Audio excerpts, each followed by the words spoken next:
Title: Bullies ripped shy girl's shirt for refusing their date. She fought back and shamed them publicly. Emma Daniels wasn't the kind of girl people noticed in the halls of Eastwood High. She moved like a shadow, quiet, soft, barely present. After the death of her mother, she and her dad packed up everything and started over in a new town. Emma wore oversized sweaters, kept her eyes on the ground, and hoped the world would leave her alone. But some people don't respect quiet. Some see it as weakness. Troy and Zach were the kings of Eastwood High football stars, always at the center of attention, always getting away with everything. They had charm, money, and followers.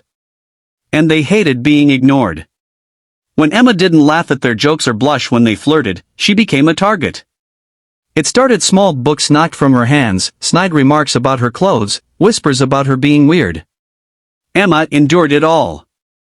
She kept her head down, bit her lip, and told herself to just survive. But everything changed 2 weeks before the spring dance. That morning, Emma was at her locker, pulling out her math textbook, when Troy and Zach strolled up behind her. "Hey, Cinderella," Troy smirked. "You want to go to the dance with Prince Charming here?"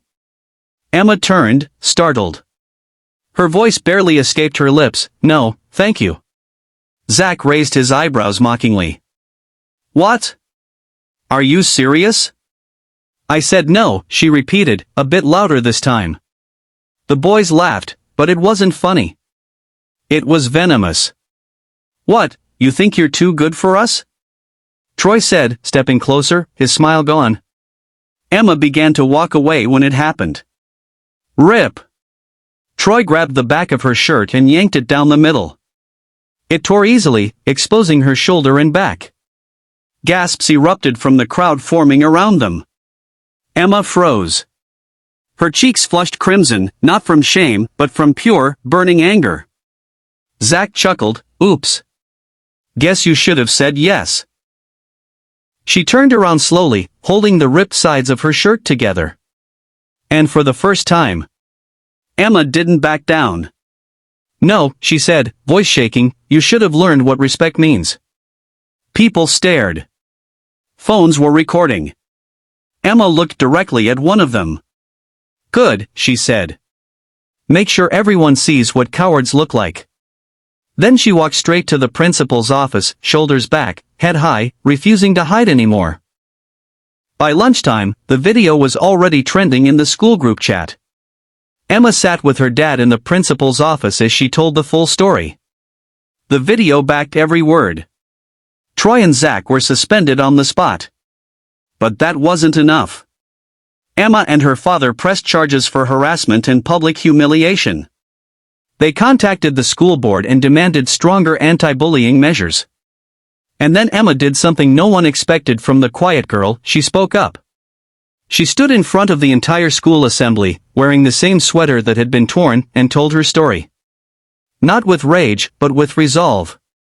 "I didn't want to be noticed," she said, "but I also didn't deserve to be broken. None of us do. So if staying silent means letting them win, then I'd rather speak up."